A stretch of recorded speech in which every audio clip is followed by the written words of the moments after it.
Assalomu alaykum hurmatli o'quvchilar. Bugun sizlar bilan qismga oid misollarni ko'rib tahlil qilib chiqamiz.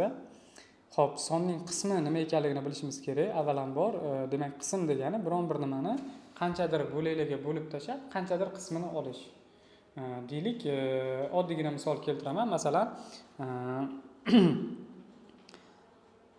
8 ning deylik, misolda 8 ning 8 ning 4 dan 3 qismini toping. 8 ning 4 dan 3 qismini toping. Nima degani bu? Masalan, 4 dan 3 qism nima degani? Biron bir nimani siz 4 ta bo'lakka bo'ldingiz va o'sha bo'laklaringizdan 3 tasini olsangiz 4 dan 3 qism olgan bo'lasiz. Bu narsani siz kasr mavzusidan juda ham yaxshi bilasiz. 4 dan 3 nima ekanligini, demak 4 dan 3 qism topish ham sizga muammo bo'lmaydi. Demak, nimanidir qanchadir qismini topish uchun nima qilamiz? Bizga qism aytyapti, 4 dan 3 qismini topgin deyapti. Demak, uni biz o'sha bo'laklar soniga bo'lamiz, 4 ga va nechta qismini olishimiz kerak? Shu bo'laklardan nechta donasini olishimiz kerak? Shunga ko'paytirib qo'yamiz. Masalan, 8 ning 4 dan 3 qismini topish uchun biz nima qilamiz? Odatda hop 8 ni demak 4 ga bo'lamiz. Bu 2 bo'ladi. Demak, bizda 2 2 2 2 degan qismlar bo'ladi. Ya'ni 8 ni bular hammasini qo'shsam 8 bo'ladi. Mana shu 8 ni men demak 4 ta bo'lakka bo'lib oldim. Har bittasini qiymati 2 ga teng. Endi shuni ichidan 3 tasini olsam, men 8 ni 4 dan 3 qismini topgan bo'laman. 4 bo'lakka bo'lib 3 tasini olyapman. 1 2 3 va bularning qiymati 6 ga teng bo'ladi. Demak, 8 ning 4 dan 3 qismi 6 ga teng. Juda ham oddiy misollar. Demak, diqqat qiling. Siz biron bir sonni qismini topmoqchi bo'lsangiz, o'sha qismda ko'rsatilgan mahraj sizda necha bo'lakka bo'lishingiz kerakligini ko'rsatadi. Surat esa o'sha bo'laklardan nechtasini olishingiz kerakligini ko'rsatadi. Xo'p, endi qismlarga oid savollarda asosan 3 xil savol bo'ladi. Misollar orqali tushuntirsam yana ham aniqroq bo'ladi. Demak, birinchi qismlarga oid savollar bu sonning berilgan qismini topish. Ya'ni sonning qismini topish. Qismini topish. Xo'p, ikkinchi savollar bu xo'p, sonning qismiga ko'ra o'zini topish. Xo'p, uchinchi turdagi savollar, ya'ni bir son boshqasining qanday qismini tashkil qilishini topish. Boshqasining qanday qismini tashkil qilishini topish.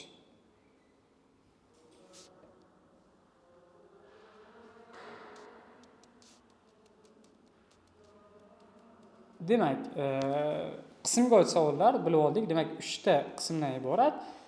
Sonning qismini topish, sonning qismiga ko'ra o'zini topish va bir son boshqasining qanday qismini tashkil qilishini aniqlashdan iborat. Xo'p. Masalan, 3-chi bo'limdan men misol keltiradigan bo'lsam, masalan, bu yerdagi savolga qaraymiz. Demak, sinfda 29 ta o'quvchi o'qiydi. Agar ularning 13 tasi qiz bola bo'lsa, qizlar sinfdagi barcha o'quvchilarning qanday qismini tashkil qiladi? Demak, o'zi sinfda 29 ta o'quvchi bor. Ularning 13 tasini qiz bola tashkil qilsa, 29 dan 13 qismini qizlar tashkil qiladi. Demak, 13 ni butun 13 ta qizni butun sinf o'quvchilaridagi ulushi 29 dan 13 ekan. Ya'ni nima degani? Sinfdagi 29 ta o'quvchidan 13 tasi qizlar ekan. Juda ham oddiy savol. Xo'p, 4-savolga qaraymiz. Diyora ingliz tili fanidan 55 ta savollardan iborat imtihon topshirdi. Agar Diyora hammasi bo'lib 8 ta savolga noto'g'ri javob bergan bo'lsa, u savollarning qanday qismiga to'g'ri javob bergan? Demak, diqqat qiladigan bo'lsak, 8 tasiga noto'g'ri javob beribdi. 55 ta savol bo'lgan. Demak, keling 4-misol nomerlab qo'yadigan bo'lsak, bu misollarni ko'rib chiqamiz hozir. Xo'p. Demak, bu bizada 3-edi. Bu 4. Bu birinchisi ekan. demak, misol qaraydigan bo'lsak, 4-si Diyor ingliz tilidan. Demak, jami savollar 55 ta. 55 ta savoldan demak bizda aytayaptiki 8 tasiga noto'g'ri, 8 ta noto'g'ri javob bergan. Unda 55 dan 8 ayirsan, demak 47 ta to'g'ri javob bergan. Endi bizga aytayaptiki, bu savollarning qanday qismiga to'g'ri javob bergan deb so'rayapti. Ya'ni savollarning qanday qismiga to'g'ri javob bergan. Biz bilamizki, savollarning to'g'ri javob bergan 47 ta, demak 55 tadan 47 ta qismiga to'g'ri javob bergan. Ya'ni 47 taqsim 55 qismiga yo 55 tadan 47 tasiga to'g'ri javob bergan. Juda ham oddiy savol. Xo'p, endi keyingi savolga qaraydigan bo'lsak, xo'p, 9-savolga qaraydigan bo'lsak, xo'p, e'tibor bering. 44 soni o'zidan 40 ga katta sonning qanday qismini tashkil qiladi? 4 soni o'zidan 40 ga katta son. Demak, 4 sonining o'zidan 40 ga katta son. O'zidan 40 ga katta sonni topadigan bo'lsak, 40 dan 40 ga katta son bu 44. 4 soni o'zidan 40 ga katta 44 sonining qanday qismini tashkil qiladi? Uni bilish uchun 4 sonini 44 ga bo'lib qo'yamiz. Ya'ni 4 soni o'zidan 40 ga katta bo'lgan 44 sonni qanday qismini tashkil qiladi desa, 4 ni shunchaki 44 ga bo'lib qo'yamiz. 4 bilan 44 qisqarib 1 taqsim 11. Ya'ni 11 dan 1 qismini tashkil qiladi derkanmiz. Juda ham oddiy savol. Mana 12-si. 12-savolga qaraydigan bo'lsak, demak 12-savol. Xo'p, aytayaptiki, 600 soni o'zidan 4 marta kichik sonning qanday qismini tashkil qiladi? 600 soni o'zidan 4 marta kichik son. Endi o'zidan 4 marta kichik soni biron bir qismini tashkil qilmaydi, lekin undan nechidir baravar ko'p bo'ladi. Demak, 600 soni o'zidan 4 marta kichik son, ya'ni 150 ning qanday qismini tashkil qiladi? Ya'ni biz bu yerda 600 soni 150 ning qanday qismini tashkil qilishini topishimiz kerak. Uning uchun nima qilamiz? Avvalgi misollardagi 4 ni 44 ga bo'lgan bo'lsak, 600 ni 150 ga bo'lamiz. Bu yerda 4 qism. Endi 4 qism deganda 4 dan 1 qism emas. Buni 4 qissa yoki 4 hissa deb tasavvur qiling bo'ldi. Ya'ni 600 soni 150 dan 4 hissa keladi. 4 hissasini tashkil qiladi desak, to'g'riroq bo'ladi. Juda ham oddiy misollar, qiyin emas. Misollarni bemalol ishlasak bo'ladi. Xo'p, 3-misolimizga e'tibor beradigan bo'lsak, mana qaranglar. Endi kakras aytganimdek, birinchi tartibdagi savollar kelyapti bu yerda. Ushbu mashqlarda berilgan sonni berilgan qismini aniqlang. Endi bizga son berilgan, ya'ni sonning qismini topish. Mana bizga qaranglar, son beryapti. Mana e'tibor bering, rostdan son beryapti 24 ning 6 dan 1 qismini toping deyapti. Endi diqqat qilinglar. Ozgina misolda qoidamizni tushunib olasizlar. Demak, qarang, 24 ning 6 dan 1 qismini topishim kerak. 24 ning 6 dan 1 qismini. Uning uchun nima qilaman? 24 ni 6 bo'lakka bo'laman. 24 ni 6 bo'lakka bo'lib, uni bittasini olaman. Unda bittasini olsam 1 ga ko'paytiraman deb. 24 ni 6 ga bo'lsam, 4 ta har bitta bo'ladi 4 tadan bo'ladi. 4 ni 1 ga ko'paytirsam 4 bo'ladi. Juda ham oddiy. Ya'ni 24 sonni 6 ta bo'lagiga bo'lib chiqdim-da. 4. 6 ta 4 menda mana. 6 ta 4 soni menda 24 bo'ldi. O'shani diqqat qilinglar. Demak, 6 ta 4 ni bitta bo'lagini olishim kerak ekan. Bitta bo'lagi bo'lsa 4 bo'ladi. Demak, 4. Juda ham oddiy narsa. Mantiqan tasavvur qilish juda ham oson. Masalan, qarang, 12 ning 7-savolga e'tibor bering. Demak, 12 ning 3 dan 2 qismini toping degan. 12 ning 3 dan 2 qismini topish uchun nima qilamiz? 12 ni 3 qismga bo'lamiz. Demak, har bitta qismda 4 dan bo'ladi. Va undan ikkitasini olishimiz kerak. 8 bo'ladi. Juda ham mantiqiy, juda ham oddiy savol. Demak, nima qilyapmiz? 12 ni 3 ga bo'lyapmiz. 4. Har bitta bo'lakda nechtadan borligini topyapmiz va natijani 2 ga ko'paytiryapmiz. 4 ni 2 ga ko'paytirsak 8. Va e'tibor bering, biz nima qilyapmiz? Yana takrorlayman. 12 ni 3 ga bo'lib 2 ga ko'paytiryapmiz. Go'yoki biz 12 ni 2 dan 3 ga, 3 dan 2 ga ko'paytirgandek bo'lyapmiz. 12 ni 3 dan 2 ga ko'paytirib qo'yamiz. Tushundingizmi? Mana qarang, 12 bilan 3 baribir qisqaradi 4, 4 kere 2, natijamiz 8 bo'ladi. Demak, diqqat qilinglar, sonning aytilgan qismini topish uchun shu qismni ifodalovchi kasr sonni o'ziga ko'paytirish kerak ekan. Juda ham oddiy, juda ham oson, hech qanday qiyin joyi yo'q ekan. Xo'p, mana masalan 10-savolga e'tibor beradigan bo'lsak, 70 ning 7 dan 2 qismini toping. Nima qilamiz? 70 ni 7 ga bo'lamiz. Bu bilan biz 7 bo'lakka bo'lib olamiz. Har bitta bo'lakda qanchadan bor? Keyin 12 ga ko'paytiramiz. Lekin bizda yana qoida kelib chiqdi. 70 ni shunchaki 2 taqsim 7 ga ko'paytirib qo'yamiz. Aytilgan sonning berilgan qismini topish uchun biz shu sonni qismni ifodalovchi songa ko'paytiramiz. O'shanda 70 bilan 7 qisqarib 10, 12 ga ko'paytirsak 20 bo'lar ekan.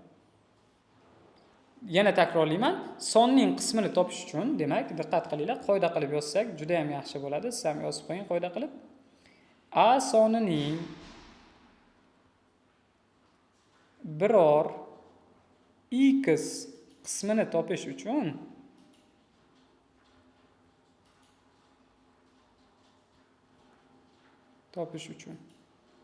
A sonining biror x qismini topish uchun A sonini x ga ko'paytirib qo'yar ekanmiz. A ni x ga ko'paytirib qo'yar ekanmiz. Mana shu qoida bizda ishlar ekan. A sonining biror x qismini topish uchun o'sha aytilgan sonni aytilgan qismga ko'paytirish kerak. Mana masalan deylik, 8-misolni qarang. 36 ning 4 dan 3 qismini toping. Qanday qilib 36 ning 4 dan 3 qismini topaman? To'g'ri, mantiqan 36 ni 4 ta bo'lakka bo'lib olaman. Har bitta bo'lakda 9 tadan uni 3 ta bo'lagini olaman. Juda ham oddiy, qiyin joyi yo'q. Endi bu hozirgi qoidamiz bo'yicha ishlaydigan bo'lsak nima bo'ladi? 36 ni ko'paytiramiz 4 dan 3 ga. 36 ni 4 dan 3 ga ko'paytiradigan bo'lsak, 36 bilan 4 qisqaradi 9, 9 kira 3 27 bo'ladi bizda.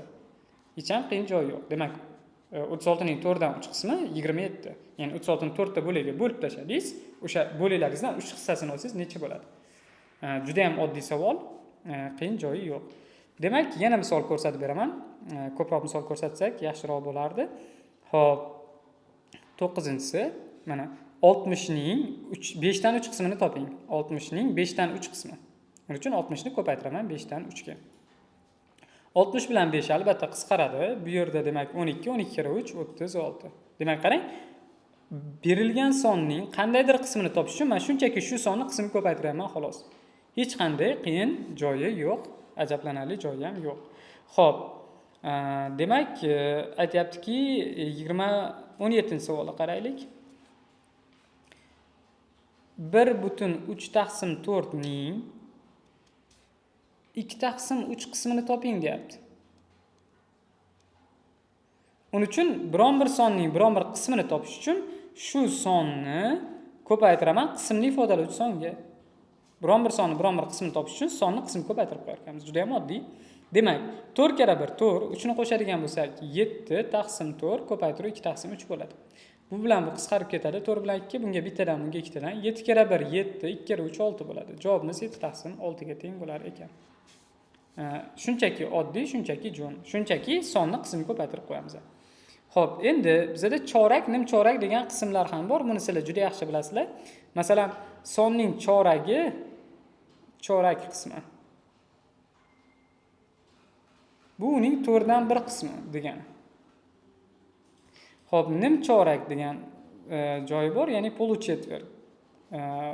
Bizda ruschada chorak, nimchorak chorakning yarmi, ya'ni 8 dan 1 qismi bo'ladi. Ya'ni futbol ko'radiganlar yaxshi biladi. Demak, nimchorak final bor, chorak final bor. Buni o'sha nimchorak finalda 8 ta komanda qolguncha o'ylashadi. Chorak finalda demak 4 ta komanda chiqish uchun o'ynaladi. Buni juda yaxshi bilasizlar. Xo'p, mana qism topishni juda yaxshi bilib oldinglar. Qism topishga bilib olgandan keyin mana bu qismga oid mana bunday savollarni ham bemalol ishlash mumkin. Hech ham qiyinchilik tug'dirmaydi bu savollar, ko'proq ishlaysizlar. Endi keyingi masalamiz qaytanga qismga ko'ra sonni o'zini topish. Endi qaranglar, keyingi masalada qismga ko'ra sonni o'zini topish. Masalan, 5-misollardan boshlab qanaqa misol keladi? Qanday sonning 3 dan 2 qismi 18 ga teng deyapti. Bizga aytayaptiki, qanday sonning 3 dan 2 qismi 18 ga teng. Xo'p, misolni yo'qotmaylik. Mana. Qanday sonning? Biz bilmaymiz qaysi sonning. Demak, biz aytamizki, x ning bilmaymiz-da. O'shaning uchun x deymiz. 3 dan 2 qismi teng 18 deymiz. Endi x ning 3 dan 2 qismi qanday topilardi? X ni ko'paytiramiz 2 taqsim 3 ga. Natijamiz nechaga teng bo'ladi? 18 ga. 2 bilan 18 qisqaradi 9, 3 ko'paytiruv bo'lib o'tsa, x ning 3 kere 9 27 ga teng bo'ladi. Demak, x ning 3 dan 2 qismi 18 ga teng ekan. Demak, eski qoidamiz bo'yicha, demak, sonning berilgan qismiga ko'ra, qismi qanchaligi berilsa, biz sonning o'zini ham topamiz mana. Oson ekan. Xo'p.